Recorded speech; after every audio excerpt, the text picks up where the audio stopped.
तो डॉल, आपकी hair style बिगाड़ दूंगी, इतनी सुंदर लग रही है आपकी हेयर स्टाइल। नहीं नहीं नहीं नहीं बिगाड़ेगी मौसी, बिल्कुल नहीं बिगाड़ेगी। हाँ, मम्मा से शिकायत तो नहीं करोगे? पिट्टी तो नहीं लगवाओगे मम्मा से?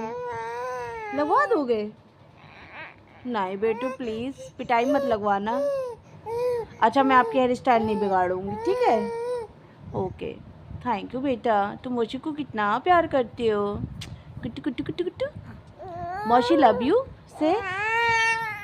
अरे आज तो मौसी से बहुत गुस्सा हो रही है doll. Doll, don't be angry on our मौसी। क्या हुआ, इतना गुस्सा किस लिए? No, don't crying doll. चलो आप अपना रोना एंजॉय करो, बाय, मैं जा रही हूँ।